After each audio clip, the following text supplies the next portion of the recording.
నువ్వే వచ్చి చూడయ్యా, నీకు తెలుస్తుందిలే అన్నాడు. ఈ మాట ఒక్క మాట మనం బాగా అర్థం చేసుకొని ముందుకెళ్దాం. చాలా సందర్భాలలో మనము లోకములో ఉన్నవారికి చాలా విషయాలు చెప్పలేము. అప్పుడు మనం ఏం చేయాలంటే, మీరే వచ్చి చూడండి అనాలి. మెస్సయ్య యొక్క గొప్పతనము, క్రీస్తు యొక్క గొప్పతనము, ఆయన దేవుని కుమారుడో కాదో మీరే వచ్చి చూడండి అన్నాడు. ఈ అంశం మీద గతంలో నేను ప్రసంగం చేస్తూ వచ్చాను ఒక వారం. సాధు సుందర్ సింగ్ గారు కూడా టిబెట్ ప్రాంతంలో దేవుని సేవ చేస్తూ, ఎవరైనా అడిగితే యేసు ప్రభువు నమ్ముకుంటే నాకు శాంతి సమాధానం దొరికింది, నాకు రక్షణ దొరికింది, కావాలంటే మీరు కూడా వచ్చి చూడండి అనేవాడట. మీరు కూడా వచ్చి చూస్తే మీకు అర్థమవుతుంది అన్నాడంట. సరే, అక్కడి నుంచి పద చూద్దాం అని చెప్పి పిలుపుతో నతానేలు కలిసి యేసు ప్రభు దగ్గరికి వచ్చారు. యేసు ప్రభు దగ్గరికి వస్తే యేసు ప్రభు నతానేలును చూసి, ఇతడు నిజముగా ఇశ్రాయేలీయుడు, ఇతని యందు ఏ కపటము లేదు అని సాక్ష్యం ఇచ్చాడు. దేవునికి మహిమ కలుగుగాక. హల్లెలూయా. అద్భుతమైన సాక్ష్యాన్ని ఇచ్చాడు. ఏమనిచ్చాడు యేసు ప్రభువు వారు నతానేలు గురించి? ఇతడు నిజముగా ఇశ్రాయేలీయుడు, ఇతని యందు ఏ కపటము లేదు. మనల గురించి కూడా గొప్ప సాక్ష్యం ఇవ్వగలిగితే చాలు. ఈమె నిజముగా క్రైస్తవురాలు, ఇతడు నిజముగా Christian, he is a true Christian, ఇతని యందు ఏ కపటము లేదు, ఇతని యందు ఏ దోషము లేదు, he is a perfect man అని చెప్పగలిగితే దాని మించిన భాగ్యము లేదు. దేవుడే బైబిల్లో కొంతమందిని గురించి సాక్ష్యాలు ఇచ్చాడు. ఇతడు నా హృదయానుసారుడు అని చెప్పాడు ఒక ఆయన గురించి. ఎవరి గురించి అన్నాడు?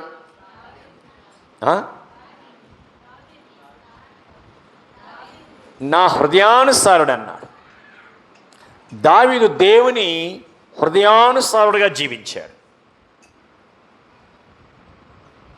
ఇతడు నా ఇల్లంతటిలో నమ్మకమైన వాడు అని చెప్పాడు మోషేను గురించి. నతానేలు గురించేమో ఇతడు నిజముగా ఇశ్రాయేలీయుడు, ఇతని యందు ఏ కపటము లేదు అన్నాడు. ఎంత గొప్ప సాక్ష్యమును పొందుకున్నారు వాళ్ళు. మరి మన గురించి ఏమిస్తాడు? అతడు యథార్థవంతుడును, న్యాయవంతుడును, దేవుని యందు భయభక్తులు కలిగి చెడుతనాన్ని విసర్జించాడు అని సాక్ష్యం ఇచ్చాడు. ఎవరి గురించి? యోబును గురించి. భక్తి జీవితంలో ప్రభు దగ్గర నుంచి నా గురించి అలా చెప్పగలిగితే, నీ గురించి అలా చెప్పగలిగితే ఎంత బాగుండు. అలాంటి మంచి సాక్ష్యమును మనం సంపాదించుకుందాం. అలాంటి గొప్ప సాక్ష్యము కలిగి ఉందాం. ఇక మనం గమనిస్తే ఆ మాట అనిన వెంటనే నతానేలుకి అర్థం కాల. ఫస్ట్ టైం నేను ఈయన కలుస్తుంటే నా హృదయ సంగతి కూడా చెబుతున్నాడు ఏంటి ఈయన? ఆయన నేను ఇప్పుడు కలవలేదు, నాకు స్నేహం లేదు. ఇప్పుడు మనం ఎవరైనా గురించి చెప్పాలంటే ఎప్పుడు చెప్పగలం? వారితో మనం కొద్ది రోజులు కలిసి సహవాసం చేస్తేనే చెప్పగలం. కానీ ఈయన మొదటిసారే చూశాడు. ఆయన ఈయన చూడలేదు, ఈయన ఆయన్ని చూడలేదు. కానీ ప్రభువు సాక్ష్యం ఇస్తే ఆయన ఆశ్చర్యపోయి బిత్తరపోయి, నా గురించి మీకేం తెలుసు అన్నాడట. అప్పుడు యేసు ప్రభు అన్నాడు, నీవు ఆ అంజూరు చెట్టు కింద ఉన్నప్పుడే నేను చూశాను, నీవు నీ తల్లి గర్భంలో ఉన్నప్పుడే చూశానయ్యా అన్నాడు. తల్లి గర్భంలో నుంచి ఎవరు చూడగలరు చెప్పండి ఒక్క మాటలు మీరు? మనల్ని మన తల్లి గర్భంలో ఉన్నప్పుడు ఎవరు చూడగలరు మనల్ని? గట్టిగా చెప్పాలి అందరూ. దేవుడు తప్ప ఇంకెవరూ చూడలేరు. ఆ మాట యేసు ప్రభువు వారు అన్న వెంటనే ఆయన దేవుడు, ఆయన మెస్సయ్య, నేనేంటో చెప్పాడు. నేను తల్లి గర్భములో ఉన్నప్పుడు కూడా ఎలా ఉన్నానో వాడు చెబుతున్నాడు. వెంటనే నతానేలు ఒక మాట అన్నాడు. ఏమన్నాడు చూడండి ఆ సమయంలో? బోధకుడా, నీవు దేవుని కుమారుడువు, ఇశ్రాయేలుకు రాజు అయ్యా. నువ్వు దేవుని కుమారుడివి, ఈ ఇశ్రాయేలందరికీ మేము ఎదురు చూస్తున్న మెస్సయ్యవు, రాజువి. అప్పుడు దాకా అనుమానించిన నతానియేలు, ఆయన ఎవరో అని తెలియకుండా ఆలోచిస్తున్న నతానియేలు వెంటనే ఒక్క మాట విని ఒక్క మాటతో ఆయన ఎవరో చెప్పగలిగాడు. ఆయన నిజముగా ఆయన బోధకుడా, నీవు దేవుని కుమారుడివి, పిలుపు చెప్పినట్టుగానే నువ్వు దేవుని కుమారుడివి, ఇశ్రాయేల్ అందరికీ రాజు అన్నాడు. ఒక్క మాటకే ఆయన హృదయంలో ఆ కార్యం జరిగింది. అప్పుడు వెంటనే యేసు ప్రభు స్పందిస్తూ ఏమన్నాడంటే, ఆ మాటని ఇప్పుడు మనం ధ్యానం చేద్దాం. ఆ అంజూరపు చెట్టు క్రింద నిన్ను చూస్తున్నానని నేను చెప్పిన మాట వలన నీవు నమ్ముచున్నావా? ఆ ఒక్క మాటకే నువ్వు అంతగా నమ్మిదైపోయేవే. వీటికంటే గొప్ప కార్యములు చూతువు అని అతనితో చెప్పాను. వీటికంటే ఈ ఒక్క మాటకే నువ్వేంటో, నువ్వెక్కడా, ఏమిటి అని చెప్పిన దానికే నువ్వు ఆశ్చర్యపోతున్నావే, నేనేమిటో నువ్వు గెస్ చేస్తున్నావే. నువ్వు ఇంకా నా దగ్గర ఉంటే, నాతో తిరిగితే వీటికంటే గొప్ప కార్యాలు చూస్తావు. నీవు దేవుని గొప్పతనం ఏంటో నీకు తెలుస్తుంది, దేవుని శక్తి ఏంటో తెలుస్తుంది, అసలు నేను ఎవరో నీకు అర్థమవుతుంది అని ప్రభువు మాట్లాడుతున్నాడు. వీటికంటే గొప్ప కార్యాలు. మరి వీటికంటే ఇంకా గొప్ప కార్యాలు ఏమిటి, ప్రభు అనటంలో ఉన్న ఉద్దేశం ఏంటో కొన్నిటిని మనం ఇక్కడే లేఖన భాగంలో నుంచి ధ్యానం చేద్దాం. అర్థమైందనుకుంటాను. ఏం ధ్యానించబోతున్నాం మనము? వీటికంటే గొప్ప కార్యాలు ఏంటి? ఆ గొప్ప కార్యాలు ప్రభు ఉద్దేశం ఏంటి? దేవుని నమ్ముకున్న మనము, ఆయనందు విశ్వాసం ఉంచిన మనము దేవుని గొప్ప కార్యాలు ఎలా చూడగలము, ఎలా ఆ గొప్ప కార్యాలు రుచి చూడగలము, ఏమేమి గొప్ప కార్యాలు చూడగలమో లేఖనాల్లో నుంచి మనం జాగ్రత్తగా కొద్ది నిమిషాలు ధ్యానంలోనికి తీసుకుందాం. వీటికంటే గొప్పవి నువ్వు చూసేది అనే అంశం మీద మనం జాగ్రత్తగా ధ్యానం చేద్దాం. ఒకటి, దేవుని సర్వజ్ఞానాన్ని గుర్తించడం. గొప్ప కార్యాలు, వీటికంటే గొప్ప కార్యాలు ఏంటంటే దేవుని సర్వజ్ఞానాన్ని గుర్తించడమే ఈ లోకములో అన్నిటికంటే గొప్ప కార్యాలు చూడటం. దేవుడు ఏమిటి, ఆయన సర్వజ్ఞాని, ఆయన సర్వజ్ఞానాన్ని గుర్తించడమే రికగ్నైజేషన్ ఆఫ్ ఆమ్నిసెన్స్. ఆమ్నిసెన్స్, దేవుని యొక్క సర్వజ్ఞానాన్ని మనము గుర్తించగలము. నతానియేలు అంజూరపు చెట్టు కింద ఉన్నప్పుడే యేసు ఆయనను చూశారు. మన అంతరంగ ఆలోచనలను, రహస్య ప్రార్థనలను దేవుడు ఎరుగుతాడు. మనల్ని మనం తెలుసుకోవడం కంటే ఆయన మనల్ని ఎక్కువగా ఎరిగి ఉన్నారని గ్రహించినప్పుడు గొప్ప కార్యాలకు పునాది పడుతుంది. ఈ మాట అర్థం చేసుకోవాలి. మళ్ళీ చెబుతున్నాను, అసలు మనమంటే మనకేందో మనకి సరిగ్గా తెలియదు. నా బతికేందో నాకు అర్థం కావట్లేదని అంటాం కొన్నిసార్లు. నా జీవితం ఏంటో నాకు అర్థం కాలేదండి అంటాం కొన్నిసార్లు. అసలు నేను ఎటు పోతున్నానో, ఏమైపోతున్నానో నాకే తెలిసి రావటం లేదు అంటాం కొన్నిసార్లు. అంటావా? ఇలాంటి మాటలు ఎప్పుడన్నా మన నోట వచ్చినాయా? తెలియకుండా చాలాసార్లు ఉపయోగించుంటాం. కానీ నీవంటే ఏంటో, నీ జీవితం అంటే ఏంటో, నీ బ్రతికేంటో, నీ భవిష్యత్తు ఏంటో సమస్తం ఎరిగిన వాడు ఆయన. అందుకే ఆయన సర్వజ్ఞాని. దేవుని సర్వజ్ఞానములో నీవు అంతా ఆయనకి తెలుసు. నువ్వు తల్లి గర్భములో రూపింపకముందే ఆయన ఎరిగి ఉన్నాడు. నీవు ఏమిటి, అందుకనే ఇర్మియాలో ఒక మాట అంటాడు. ఇర్మియా గ్రంథకర్తతో మొదటి అధ్యాయంలో, ఇర్మియా గ్రంథం మొదటి అధ్యాయంలో బహుశా 8వ వచనం అనుకుంటాను. నీవు నీ తల్లి 3వ వచనం, నీవు నీ తల్లి గర్భములో రూపింపకముందే నేను నిన్ను ఎరిగి ఉన్నాను. నీవు గర్భం నుండి బయలుపడకముందే నేను నిన్ను ప్రతిష్ఠించున్నాను. నువ్వు తల్లి గర్భములో రూపింపక ముందే నేను నిన్ను ఎరిగి ఉన్నాను. ఆ మాట ముందు ఉంటుంది. నేను నీ తల్లి గర్భములో రూపింపక ముందే నిన్ను ఎరిగి ఉన్నాను. అదే అండి, అసలు తల్లి గర్భములో మనం డిజైన్ కాకముందే మనంతా ఎరిగి ఉన్నాడు ఆయన. ఒక మాట చెప్తా, అర్థం చేసుకోండి. నీకేం అర్థం కాలేదంటే నీ భవిష్యత్తు నీకు అర్థం కాల, నీ జీవితమే నీకు అర్థం కాల, ఎందుకు పుట్టానో అర్థం కావట్లేదు, ఎందుకు పెరుగుతున్నామో అర్థం కావట్లేదు, ఏం చేసినా సక్సెస్ కావటం లేదు, ఏం చేసినా అపజయం వస్తుంది, ఏంట్రా ఈ బ్రతుకు, ఏంట్రా ఈ జీవితం అని తలబొట్టుకుంటున్నావు నీవు.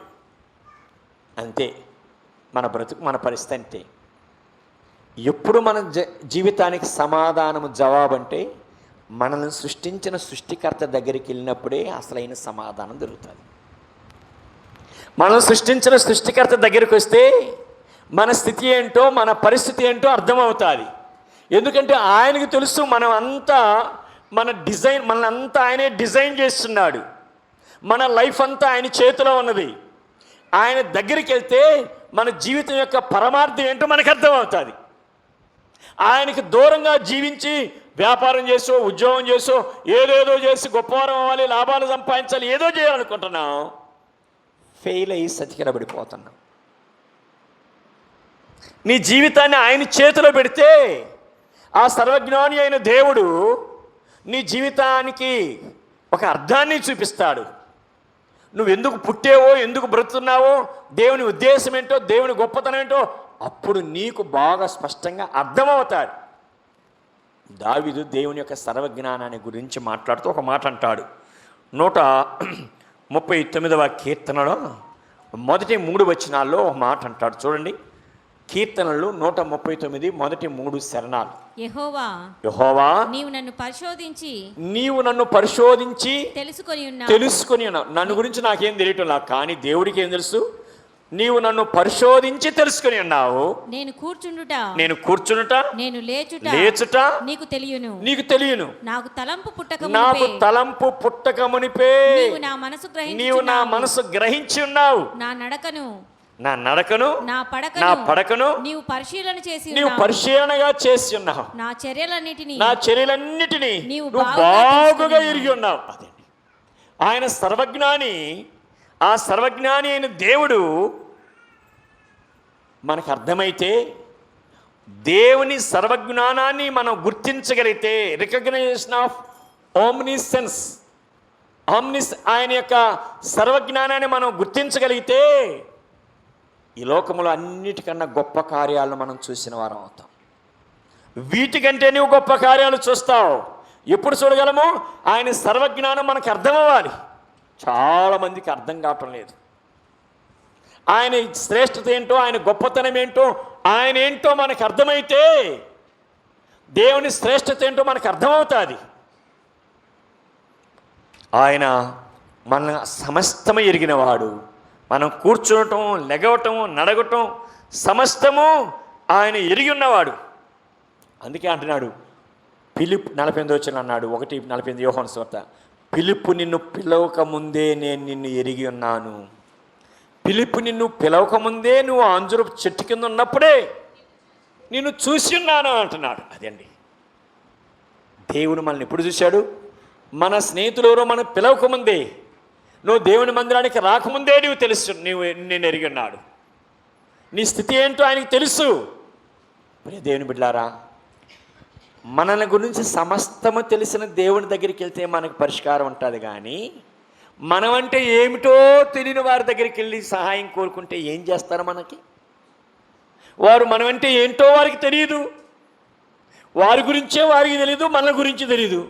వారి దగ్గరికి పరిగెత్తితే నిస్సహాయకులుగా చెయ్యెత్తుతారు. సారీ బ్రదరు, మీరు ఏదో ఆశించారు, నేనేం చేయలేకపోతున్నా అంటారు. అదే నిన్ను సృష్టించిన దేవుని దగ్గరికి వెళ్ళి ఆయన సహాయం కోరుకుంటే నీ కొరకు ఆయన ఆల్రెడీ డిజైన్ చేసి ఉంటాడు, ఒక ప్రణాళిక ఏర్పాటు చేసి ఉంటాడు, ఒక గొప్ప కార్యాలు సిద్ధం చేసి ఉంటాడు. ఆయన దగ్గరికి వెళ్తే ఆయన నీ జీవితాన్ని ఒక అద్భుతంగా మారుస్తాడు, ఒక ఆశ్చర్యకరంగా మారుస్తాడు. ఆయన దగ్గరికి వెళ్ళి నీ హృదయాన్ని కుమ్మరించి నీ బాధ ఏంటో, నీ సమస్య ఏంటో, నీ పరిస్థితి ఏంటో స్పష్టంగా తెలియజేయి. నమ్మితే ఈ కార్యాలు చూస్తావు, ఆయన గొప్ప కార్యాలు చేస్తాడు. రెండవదిగా, వీటికంటే గొప్పవి అంటే ఇంకేంటో రెండవది చూద్దాం. రెండవ పాయింట్గా, అల్పమైన వాటితో తృప్తి చెందకూడదు. మరి చిన్న అద్భుతానికో లేక ఒక ప్రవచనానికో పరిమితం కాకుండా దేవుడు తన మహిమను ఇంకా గొప్పగా బయలుపరచాలని ఆశిస్తూ ఉన్నాడు. ఒక చిన్న మాటకి నతానేలు ఫంకైపోయాడు. నువ్వు అంజూరు చెట్టు కింద ఉన్నప్పుడే చూశాను అంటున్నాడు. ఒక కోణమే చూశాడు, దేవునికి ఎంతో ఉంది వెనక, అది చూడలేదు. అది చూస్తే నువ్వు ఇంకా ఎట్లా ఉంటావు ఆ విషయాన్ని మాట్లాడుతున్నాడు. అందుకని మనం ఏం చేయాలంటే దేవుడు తన మహిమను ఇంకా గొప్పగా బయలుపరచాలని ఆశిస్తున్నాడు. నతనేలేమో అల్పమైన దానికే ఆశ్చర్యపోయాడు, కానీ యేసు ఆయన దృష్టిని ఉన్నతమైన వాటి వైపు మళ్లించాలని చూస్తున్నాడు. గొప్ప వాటి వైపు, శ్రేష్టమైన వాటి వైపు ఆయన మళ్లించాలని చూస్తున్నాడు.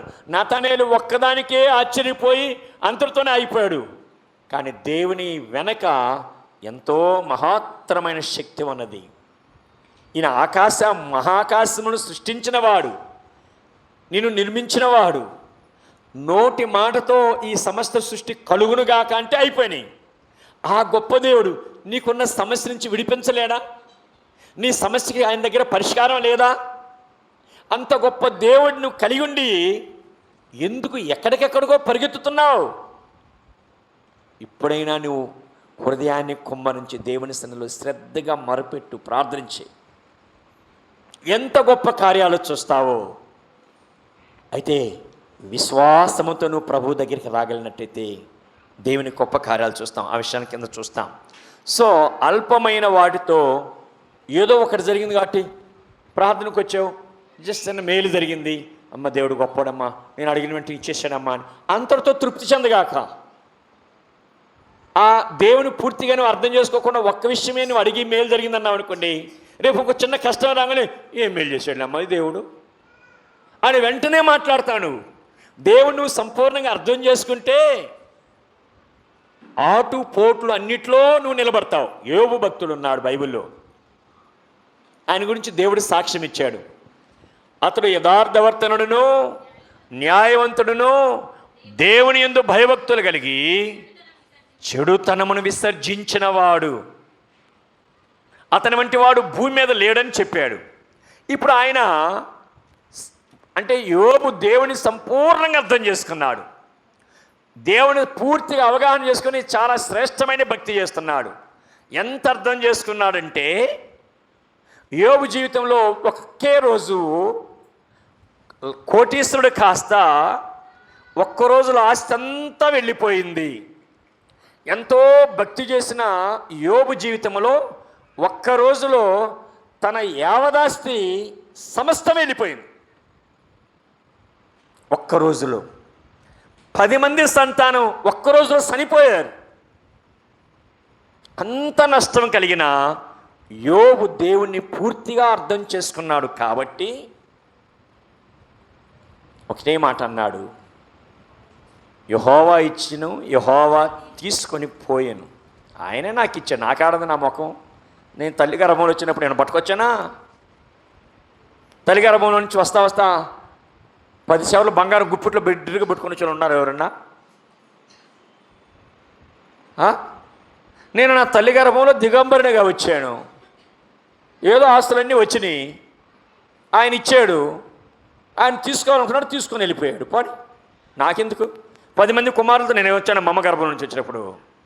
ఆయన ఇవ్వాలనుకున్నాడు, ఇచ్చాడు, తీసుకోవాలనుకున్నాడు, తీసుకున్నాడు. అంత నష్టము కలిగినా కానీ ఒక్క మాటలో కూడా తొట్టిల్లలేదంట. దేవుడు నాకు అన్యాయం చేశాను అనే మాట తన నోట రాలేదంట. అమర చదువుతారు ఎవరన్నా? మొదటి అధ్యాయం లాస్ట్ వచ్చిన నెలలో ఉంటుంది.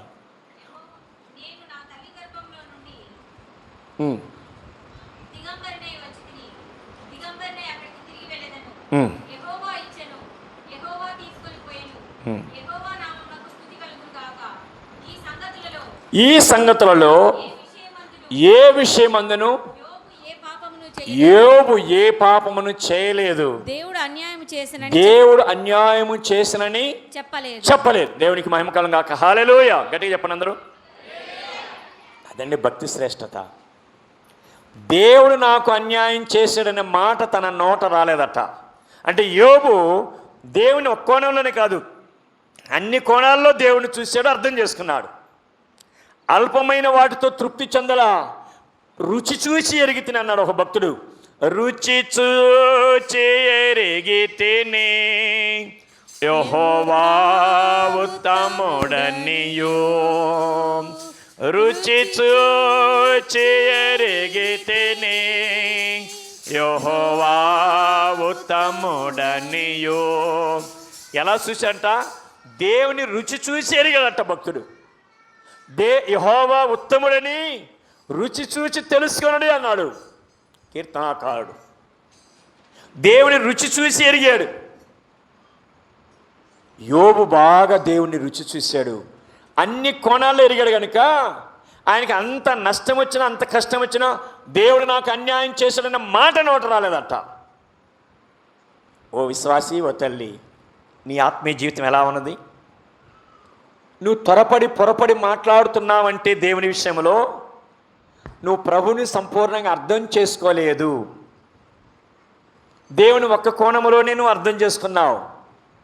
ఒక్క విషయంలోనే నతానేలు చూసి వెంటనే పొగుడుతున్నాడు. ఒక్కదానికి ఎందుకు పొగుడుతావయ్యా? నువ్వు అన్ని కోణాల్లో నన్ను చూసి తెలుసుకో అంటున్నాడు దేవుడు ఇక్కడ. అది ఇక్కడ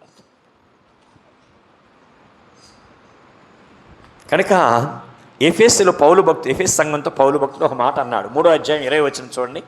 ఎఫెసు సంఘముతో పౌలు ఇలా అన్నాడు. 3వ అధ్యాయం 20 వచనం.